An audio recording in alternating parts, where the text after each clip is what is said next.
Okay.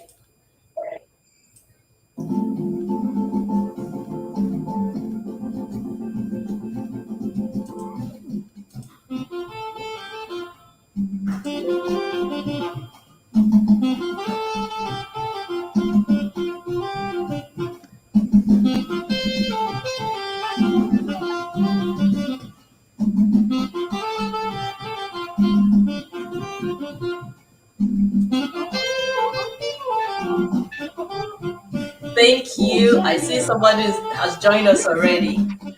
Say hello. I see two people joined already. Yes. Okay.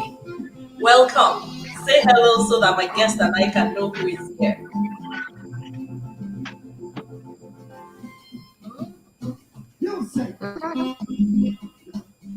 You all know I like to dance. You know. We must find how music must enter somewhere.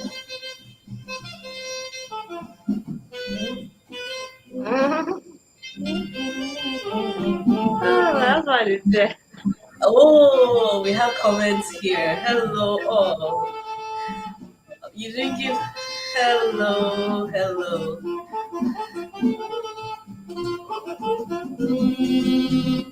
Okay, hello everyone. I can see here. Okay, all the Facebook users. It's such a pity I can't see your name. Okay, Olatunbosun Kolawole. Is that okay? Thank you for joining us, Mr. Olatunbosun. It's such a great pleasure to have your wife here today.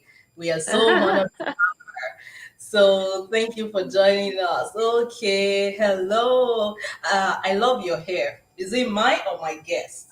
Okay, I give it to my guest. It might be my guest. I love her hair too. She's always looking elegant. Always looking elegant. Thank you everyone for joining us. Thank you. All Thank right. you. So without wasting any second, because it is such a privilege to have my guest in today, I want to I'll let her introduce herself, but how I met her is on a personal note. She has been a friend for, we're just calculating it now, about 13 years. We met Yeah, when we were 13 doing years. our, yes, youth service years.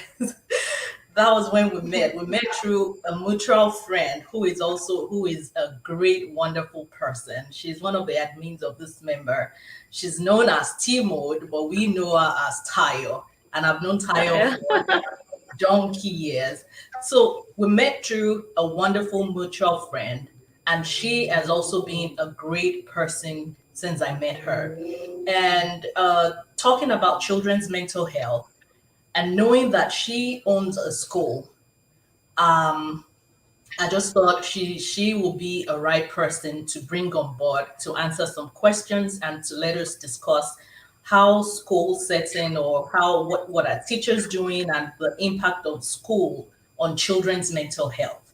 And thankfully she was able to accommodate hours in our schedule to be Oh, here today. please. So welcome, Fehintola. Welcome. It's such a pleasure to have you here. Please introduce yourself to our Thank guest. you. Thank you very much.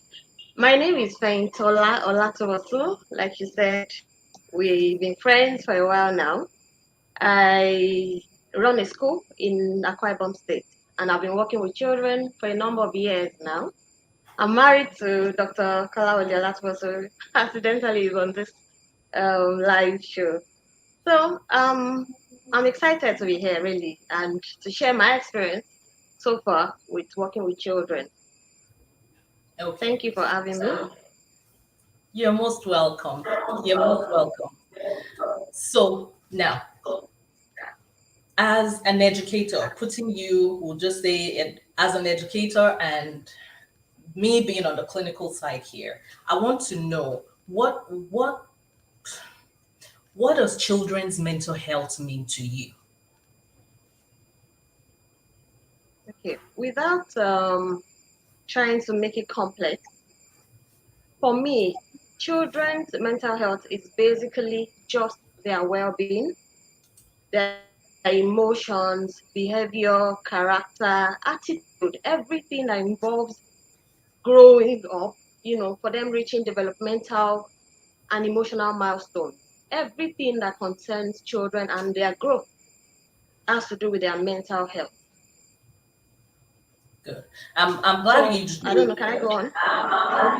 yeah, go on if you want to say more about it. All right. So, I'd like to just take three things. Number one, children, I mean, from my perspective in the school, children are little humans.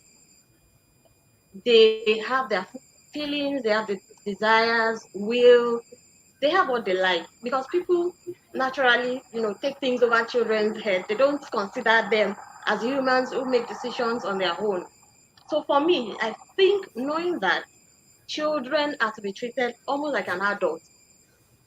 Number one. Secondly, children are like blank sheets, and it is whatever you put there that they give back to you.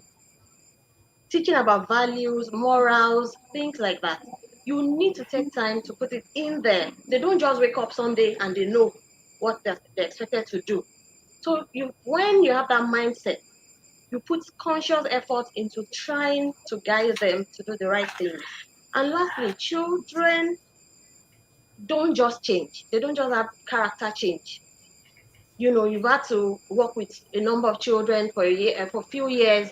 You know how a particular children behaves, and then 2 3 years into the relationship, you notice suddenly this child wake up and start misbehaving, doing some things. Definitely, there's something going on there. Your first reaction shouldn't be like trying to put the child down, shout down on the child. You need to get to the root of the matter. So for me today, I just want to state it that these are the things you should consider when you're thinking of their mental health.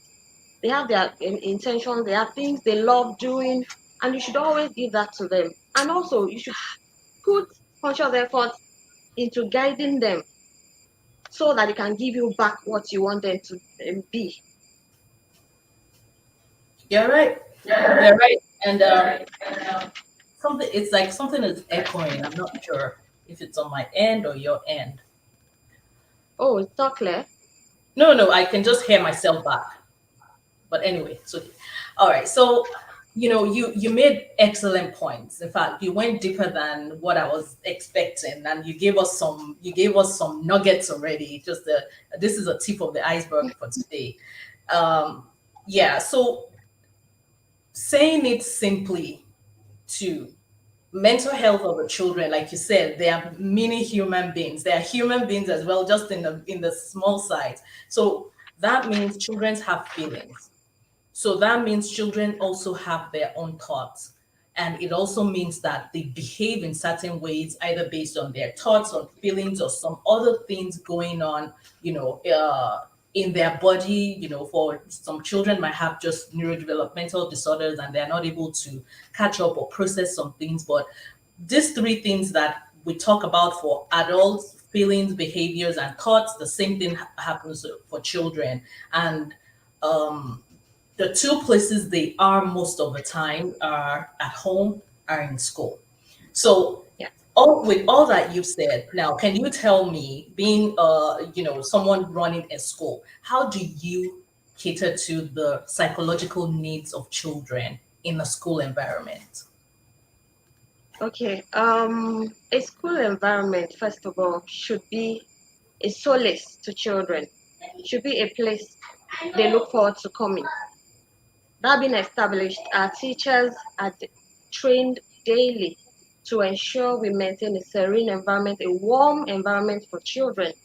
Now, talking about teachers, these are the people working with children. They need to be also in a good mental state. You don't give what you don't have. So we That's focus a on their very, health. very, very important point you made. And I'm glad you raised that point That's true. even at this point. Please go ahead.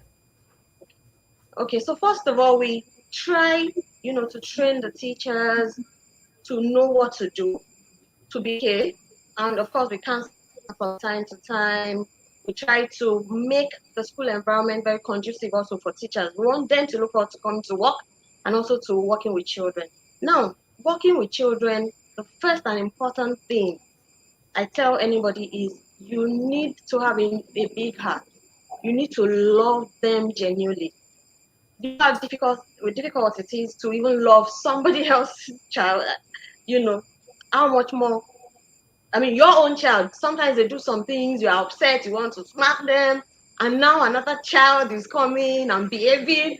You get, so you need to first of all put love in place. Love them, and then be their friend.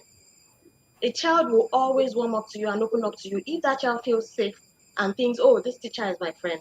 One of the things we do rote learning, of course, rhyme, a Montessori, we use Montessori approach in school. So we do a lot of rote learning, rhymes, activities, and all. So when we have any of those activities, teachers are expected, to be at the level of the children. You're singing a poem, you're rolling on the floor with them.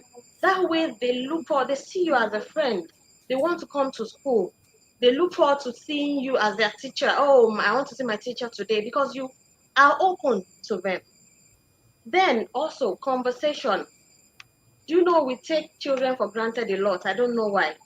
Let me give you a classic example. We had a program recently and we were working with the children. We came out, everybody were shy in the garden trying to start. And when I came out, I noticed they were packed together. And I'm like, COVID-19 protocol, we need to, space out.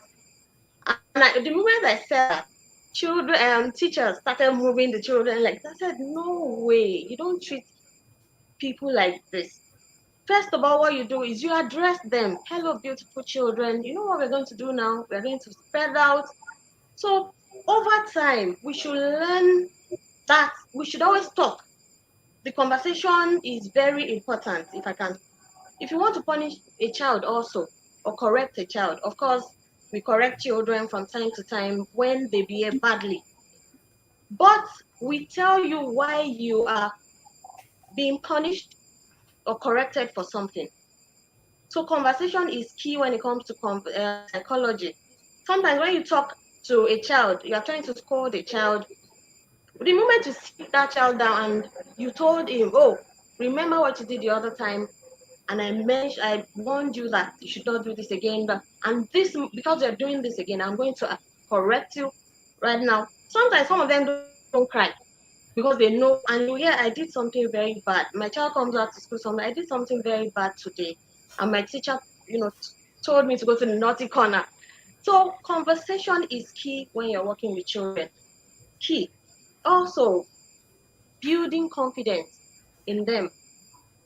How do you do that? You engage them in activities, role playing, some of the things we do at prime care schools. We have pupil of the week. They are going to be the ones responsible for some duties in class that for the week. We take turns in, prayers. You are going to lead prayer from time to time. You come to address other people. Over time, you are confident. You can talk to any adult. You can engage adults intelligently. So, talking about child psychology, you also need to put that as a factor. Oh, I'm trying to work with children. I'm trying to help their self-esteem, things like that. But Can I go on? I don't want yeah, so I was going to ask you, this is not typical in every school.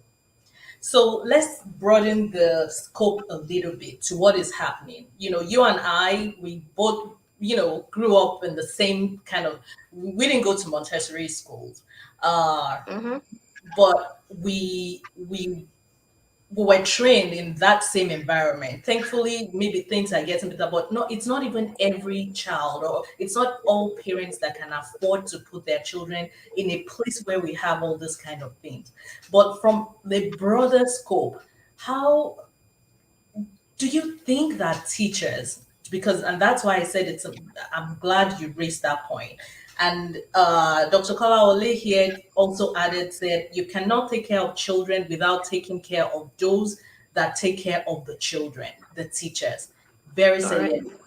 And now thinking about that, for mental health and psychology generally, do you think teachers need more training on the psychological impact of things, the psychological impact of things happening in school on children, or maybe how to even identify when something is going on with the child and they come to school with it.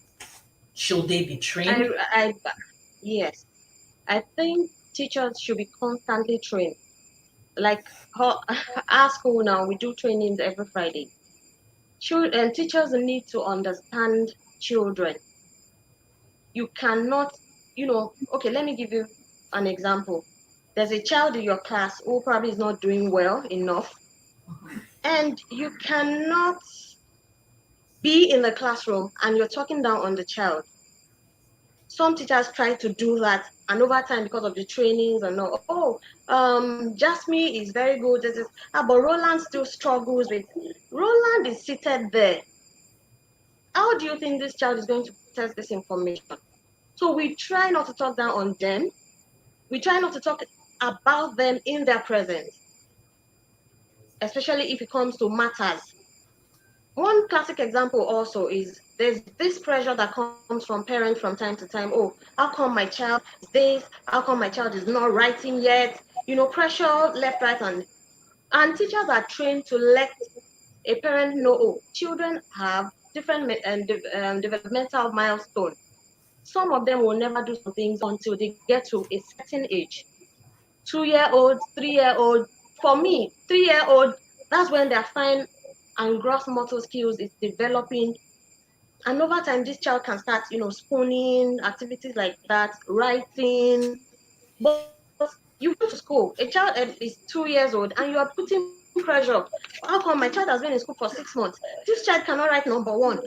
So a teacher is trained to know all this and to know how to address the parents. Oh, ma'am, you will need to be patient. Some of them, you see some 2.5, 2 years old do some things that a 3-year-old cannot do. So it varies. Their developmental milestones varies. We don't pressure them. Some even right up to 4 years, they might not be writing. But I tell parents, if this child is not writing, this child does other things, can engage you intelligently, can recite their rhymes, can give back their definitions. So you cannot judge a child just by writing or one particular thing. So those are the things that we teach teachers, and of course Yeah. we now channel our energy into how to help that child build their fine motor skills, gross motor skills to achieve certain, you know, a particular to achieve writing or whatever you set, the goals you set for them. The goals are, yeah. Okay. So let's narrow down a little bit to mental health issues. A child is in school, it's just being unhappy, or a child is in school finding it difficult to stay focused in school, or a child is in school and just seem to be afraid all the time, or you just notice there's some things going on. Tell me, what I mean, first, have you experienced such in your school setting? Definitely, And two, can definitely. you tell me do you what are the processes you have in place to talk to the parents, and how do parents receive this kind of information when you tell them? Of course, not everyone, not every parent gives full disclosure. We have parents like that who comes forward to tell you, oh, my child is slow. I noticed from birth, this is what happened. We've had a few parents who actually opened up to us. Somebody, I remember a parent told, oh, my child has one kidney. Please, I want you to help the child not to get engaged in tedious activities.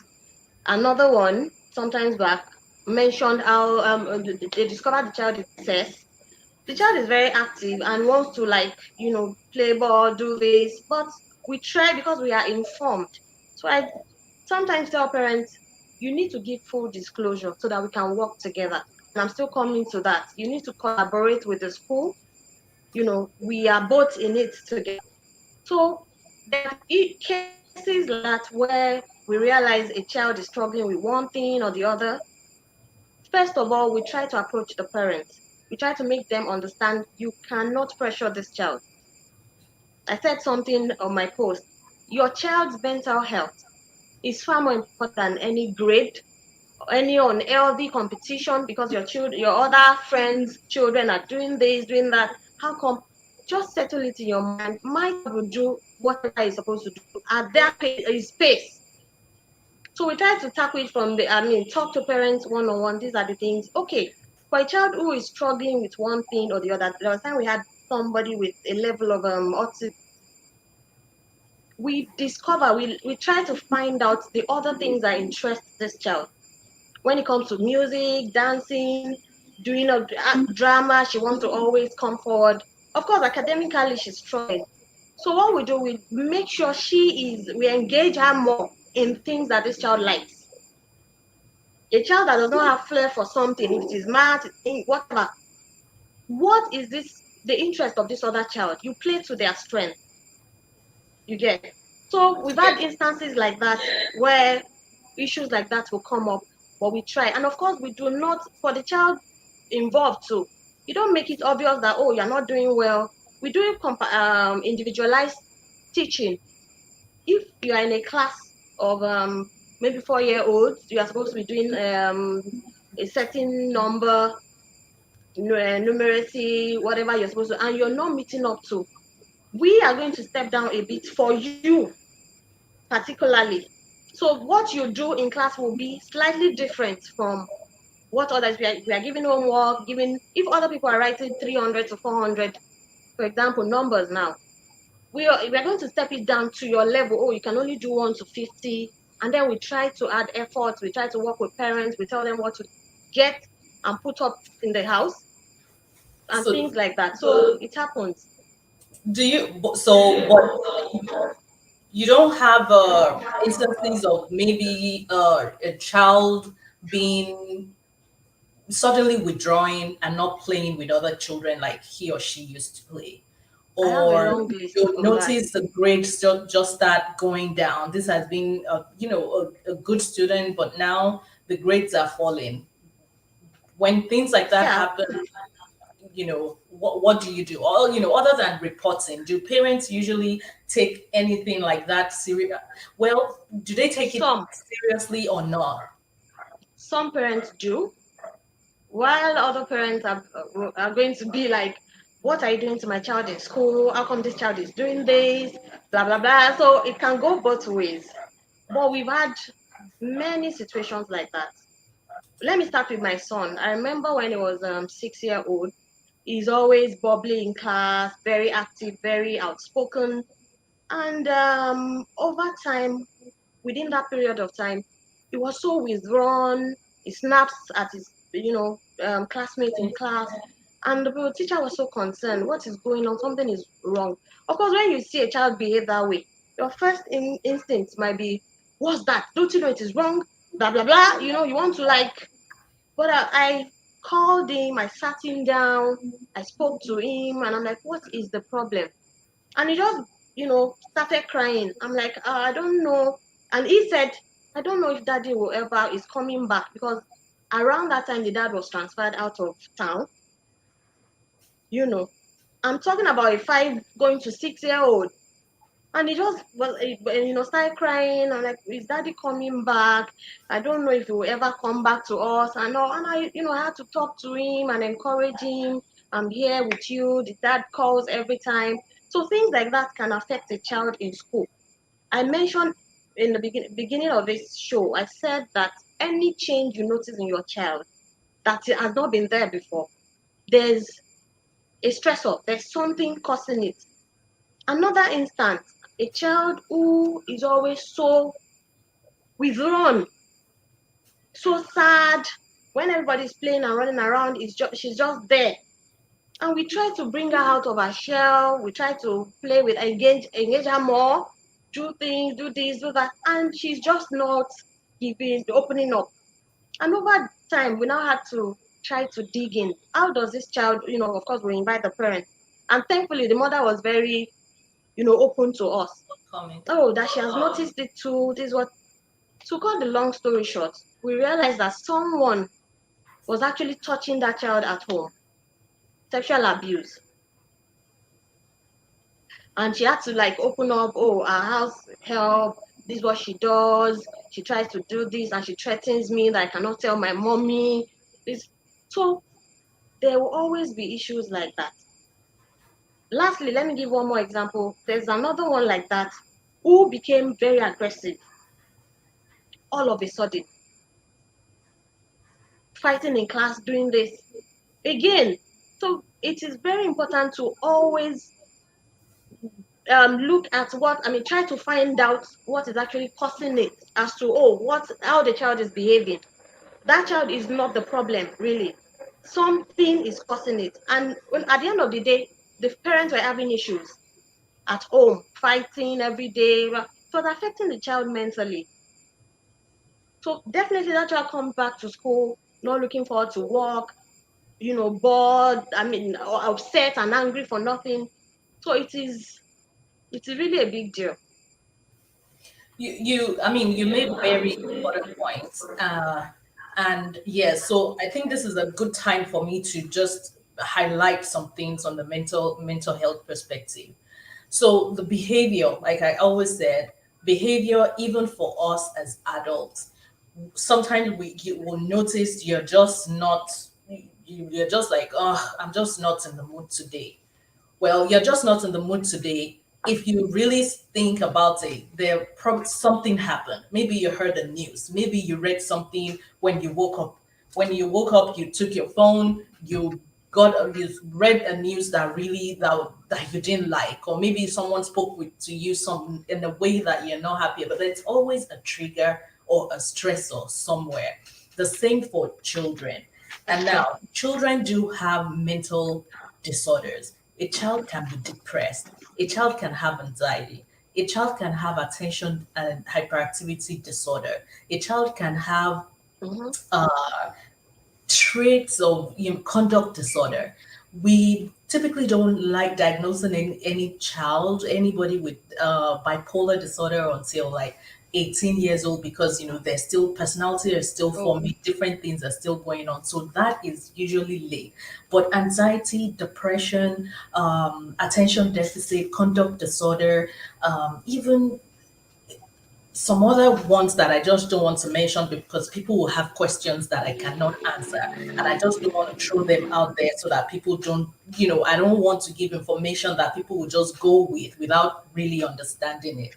But let's just stick with these three with attention, depression, anxiety, and ADHD. You see, the depression part, there are even children that do go ahead to take their own lives. People think that when we talk about suicide, Hmm. it is something that it's only adults that do it. Children do it as well. Read go on Google, go search for it, and you're going to see children, and you will see the pattern. Like, is like, maybe somebody told me in school, I didn't know that was happening, or the child even sometimes will tell the parents, but parents will think that, what do you know? Or maybe because this just happened, and they ignore it. And they do this as like, how can it happen? Sometimes they use their bunker, I mean Hmm. the they use it. Sometimes they use the fan. Sometimes they use a toy. I've read so many stories. Wow. So these are some of the things that can happen to children.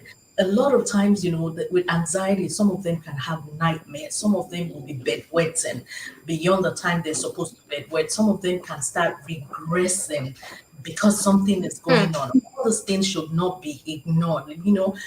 I mean, you can see them, somebody that is maybe 10 or so can start sucking or can start, you will just start noticing changes. And then the one with the school academics, things changing is very common. Then when they start Yeah. withdrawing from their friends or they start wanting to mingle with some kind of friends that are raising red flag, we should not ignore these things as parents. So now, the some of the triggers of mental health issues, it doesn't have to be a disorder. It might just be like an adjustment issue for a. Exactly. Some of these things are, let's start with home. sometimes, the parents might not be having a good relationship with themselves. Sometimes they might be Exactly. having financial parents might be having financial struggles that is affecting maybe what they are eating at home, maybe what they used to be able to have access to, they don't have it anymore. Maybe things are just not the way it used to be again in the house, and the kids are wondering what is going on, and they start Going getting on. really afraid. So that is one. That's another one. Another common one is when there's a major loss in the family. It might not even Mm, be a parent, it might be a grandparent, it might be an uncle, it might be something, but when there's a loss, because children don't really understand the concept of death yet.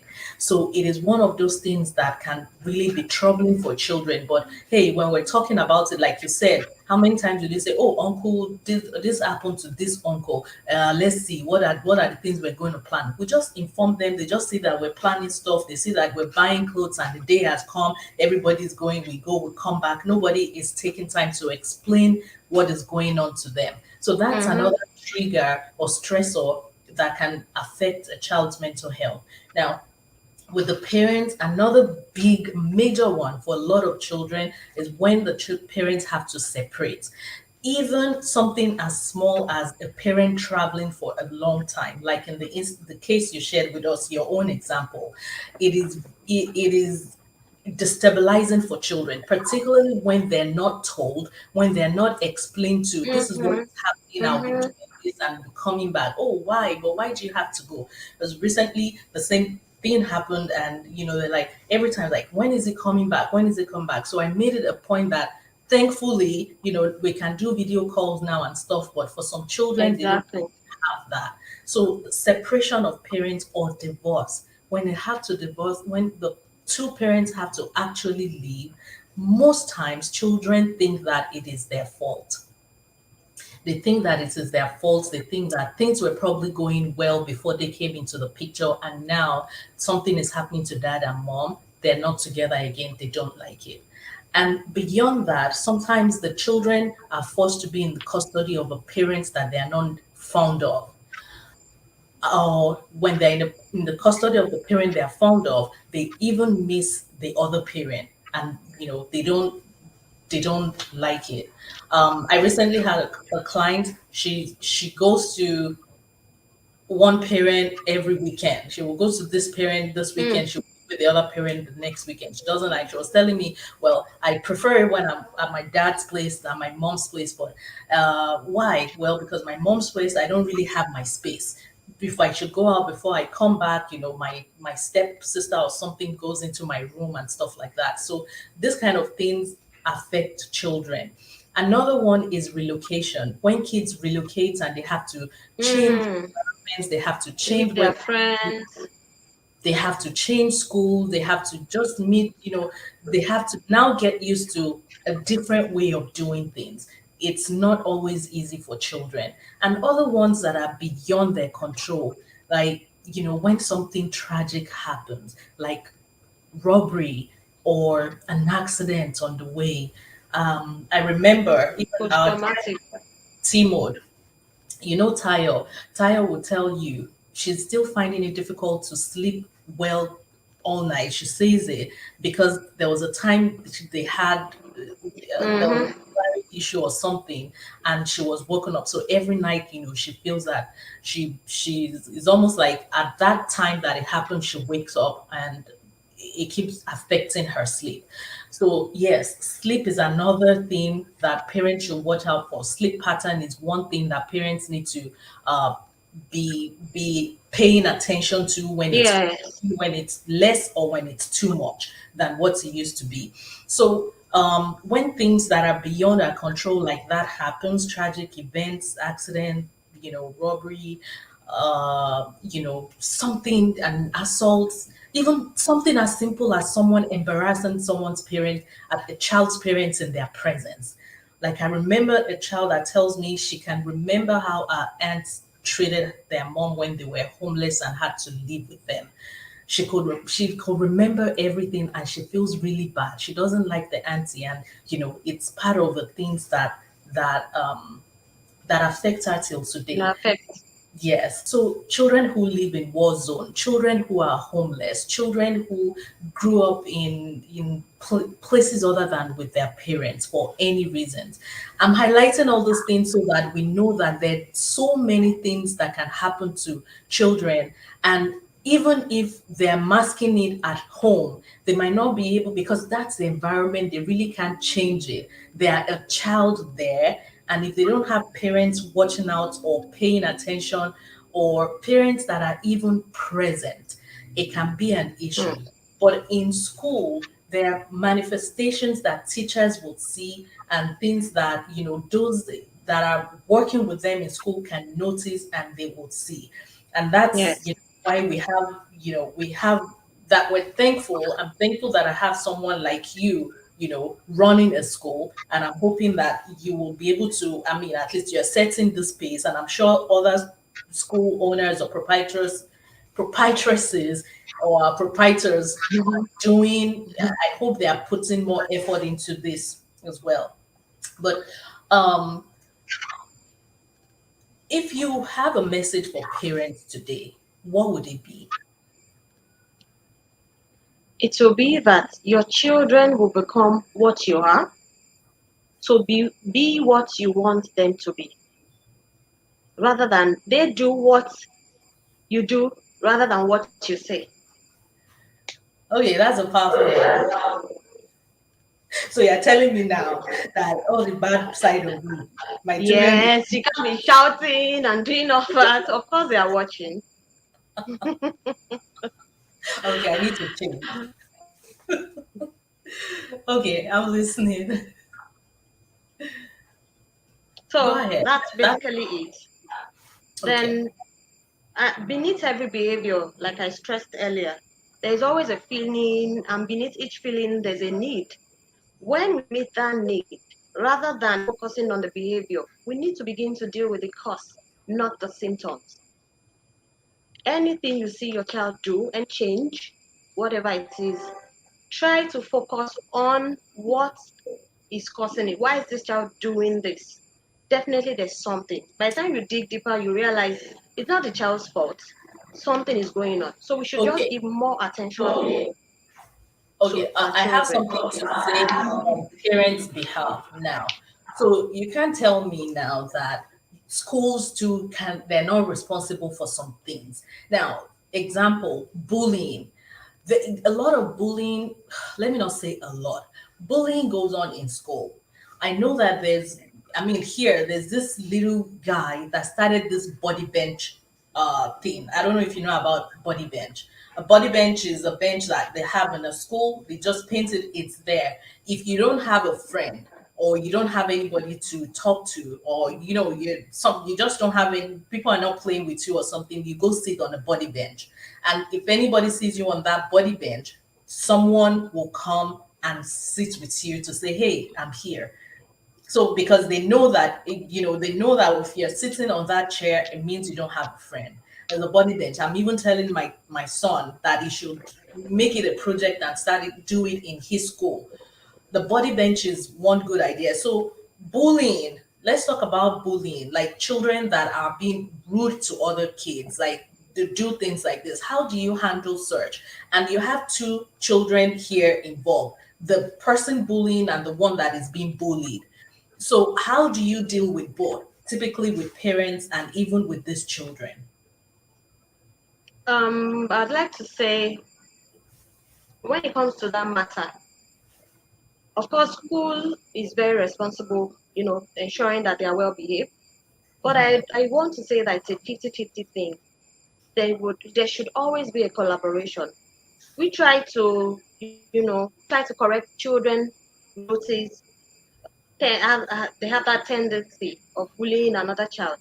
We try to invite the parent, talk to them, correct the child in whatever way, give restrictions. Sometimes when you behave badly, you don't go for break. Of course, when I mean correct, we don't cane. We don't use cane on anybody's child. You You don't know, do our corporal responsibility, punishment. 80% of our responsibility is definitely educational. But more importantly, we try to engage the parent too.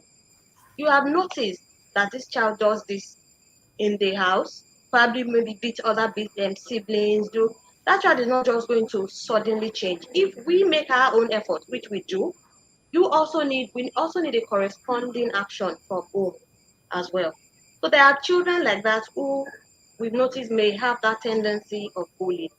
In fact, I don't know if I should say this openly, but we've had to like withdraw a parent, give them back their school fees, and we're like, okay, take your child. What happened? You're always breathing down our necks, telling us we cannot tell your child to do this. A child is behaving, doing all sorts of things. And you'll be like, no, no, no, I'm paying fees. You cannot tell my child to face the wall. You cannot do this. I'm like, okay, God forbid that we're going to have a school where we're afraid to correct children and try to teach them what they're supposed to do. And we were just, after a while, we had to like invite the parents. I'm like, okay, for this reason and this reason, and we would not, because you know our school policies, we don't encourage bad behavior. And believe me, a child doesn't just wake up at 18-year-old and start bullying. It starts from early. And once you pick it, you get down to the child's level, try to talk to them. Of course, not every time, you don't have to beat a child every time. Some of them is just conversation. You tell them why it is wrong to do this. And I know that you're a good person. And before you know it, that child starts thinking about it and can change if you pick it early enough. So I believe, once we work together, we do our part and then you do your part and we can achieve success together. Thank you. So one thing this instance you shared, this example, I spoke with another proprietress that told me that when you, well, not all the parents, that some parents, when you call them to tell them, hey, we noticed this, your child is behaving this way, or even in the instance of maybe kind of developmental delay, and you call them to say, hey, this child Mm-hmm. have developmental delay, after they've accommodated some things, to put things in place to uh, accommodate the child. Like you said, maybe some children need to go back, maybe they need to go back in their curriculum to help. Yes. He said the next thing is the parents would withdraw the child from school and Yes, say, it hey, happens. It happens. it happens. Okay, so, well, maybe they just want to try somewhere, maybe they just want to try somewhere else because you're not putting it in enough effort, or because you're not, doing some things that you need to do. But I also want to share this with you as a school owner and to everybody listening to me. Um, I'm in the United States, but I grew up in the educational system up to my first degree in Nigeria and representing Africa. Uh, I must say that there's still a lot that our teachers need to know Yeah. when it comes to mental health. Their mental health, so that they can help our children's mental health. So when the helping our children's mental health part, it comes to productivity at work, because that is their work, right? That's their job. So Yeah, being productive that's for true. them, it will be helping our children. We still have a long way to go. A lot of educators or people in the educational space still have a lot to know about, like signs and, red flags, or prevention, or even communication, when you talk of the things to do to support our children's mental health. And another thing is, when it comes to developmental delay, a lot of things that can be prevented, a lot of interventions that if they have early, if children have, Yes, that's true. it will help them academically, it will help them with their emotional development and things. I don't think a lot of educators know this, or they can see it. And another group is the accommodation for children with disabilities. I have a very good friend. She's been on this program before, and I talk about her a lot. Bolatito Fatoki. She works with, she is a special ed teacher. In your school, do you have special ed class? Yes, we do. We You have a do. few. Oh, you Two. get you get a round of applause from me. We do. Good. So that means you have a teacher that will take care of these children and give them that special educational needs for them. Schools that are out there that don't have this, if you know one person or two or so, please consider having it. Please consider putting it in place. And now there's even the movement to try and train teachers because we have so many teachers in the world. We have so many teachers in every country to train teachers with Mm-hmm. basic first aid, mental health first aid. If teachers know it, it's going to help a lot in early identification of issues. Yeah, that's true. Then we can have early intervention. Early intervention will then help give us a more impactful result if treatment has to be put in place for the child. And then when we have early intervention, early treatment, and we have a better outcome, then we're having better adults and better children. That's true. So, let's all think about this as the movement is coming, that teachers are now going to become our mental health first aid people. It doesn't take too much because it's mental health. It's something that is happening to us, happening to children. Once we know what to identify and we have proper referral channel, then it will help. Because, and I'm saying this because there are people that had to, that in school they did not even have a clue that maybe this child have is Like on a something is spectrum. going on. Yes, until they came here, they did not notice that anything was going on. The family eventually had to relocate so that they can accommodate the child, so that they can find something to do for the child, because in school they were just like, this child is not learning, this child is not learning. And the way the teachers would even say it, this your child, we've been trying this, we've been trying that, this is not helping. So when a parent is hearing there's something wrong with the child all the time, like in the negative way, like, okay, if you can't help my child, then maybe another school will help. And they resort to either homeschooling or the Hmm. result taken to another school. Remember, even change is not that good for children. So when you change them from school A to school B because they're not doing well and they start having other issues, how many times are we going to have to change these children, their school? So the intervention needs to be there so that we can have proper referral. And like you said, we all have to work together. So I'm Yes. so happy you have a special ed class, you have a special ed department. It delights my heart. And I'll encourage any other school owner to please consider having this so that we can accommodate these children. And I'm sorry I'm putting you on the on the No, spot. it's okay. So now, you said you have training for your teachers every Friday, which is awesome. That's true. My I don't know. Do you incorporate mental health training, either mental health Well, targeted? well, not actively. I'm not going to say, oh, we do mental health every time, but No, you occasionally incorporate. we try. Yeah. Go ahead. Okay. So, but from time to time we try to. It's a wide range. We try to take a lot of trainings on specific different things. So that's one thing that we put in place. You mentioned, children having issues like that. Most of our teachers, because they are trained already, when a child walks in, maybe for admission, 1 year plus, 2 years, the teacher can tell that parent if this child is ready, even from the way that child walks. They know they've been trained on, fine motor skills, gross motor skills. A child who is not balanced yet should not be encouraged to start writing. You need to start doing activities that encourage fine the development of the fine motor skills and things like that. And like you said, mental health should be widely accepted. I mean, we should see it as something that needs attention. And moving forward, I'm taking something back today. I think it is very important that our teachers knows, the essence, the importance of it. So we move. We move. I know that I'm echoing somewhere, but anyway, Thank you for taking that back.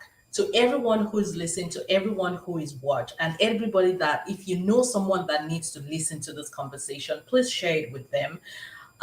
It This is what you're doing when you share this with someone. You're impacting the life of someone, even if it's just one person's life or one family's life or a child's future. Because when we have the right information and we're able to put things in place for our children, it is a big deal. So please Sure. share this with someone that you know can help. And another thing I would just like to add is, it is not too bad if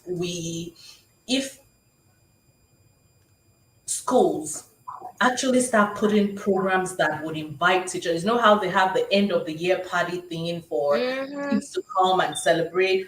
You can just bring somebody to talk about mental health briefly, because the school is even a place that sometimes parents can have access to this information.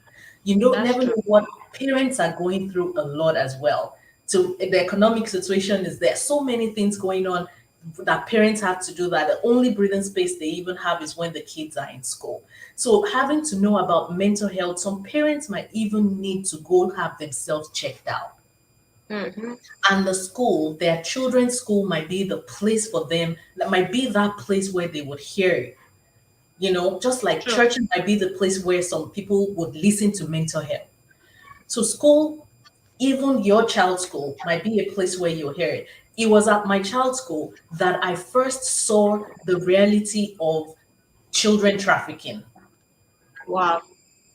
They just invited us for, it was a project, it was a high school students project that they Okay. came to do, and it was in a daycare, my child's daycare. And they said parents who wants to come for this little thing, they will come. We were about six parents that came there. I was coming from work. I just went there, I sat down, and they showed us the video of how people are using children for child pornography. They Wow. showed us the video of how people are kidnapping and trafficking children. I saw it. I never paid attention to it. And I got this information from my child's daycare. School. Wow. What am I saying? If schools also have something, a midterm, a fun way to bring parents together in a relaxed environment, and maybe you tell them tips, maybe you're giving reports of what school is doing, and you put a mental health session, 10 minutes, 5 minutes of this, not even for children, even if it's just for adults, so that it won't be like you're talking about children or something. It's also a good avenue for us to increase mental health awareness. So consider that. As so we have parents, you can reach children, you can reach the teachers. Yes. Reached out to me sometimes this year, and it was a child that went to the mom and said, "Hey mom, remember the maybe camp or somewhere we went last summer? They were saying something about ADHD and all the things that they counted or that they highlighted and told us about. I see those things in myself. Do I have this?" He was a child. The child learned it from a camp that he went to. So even children can be left out. You never know where this information can help. It's true. And he was the one that actually called the mom's attention to it, and they were like, "Okay, let's look into what's going on." And then we did, and then we talked about it, and with time we're able to make progress from there. So I'm just giving you different ways to increase this awareness for the well-being of our society. Mm-hmm. Yeah, the stigma needs to go away. It's very tough.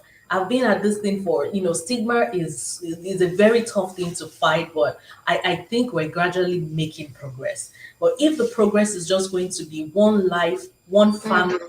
at a Mm-hmm. time, that's what we're going to do instead of not doing anything. Mm-hmm. So anyway, I'll thank you so much for coming. I appreciate all the valuable information you've shared with us and all these experiences that you wouldn't have been able to share if you weren't running a school. Thank you so much. So I You're want you to welcome. have your last words with our guests, with our viewers before we say goodbye.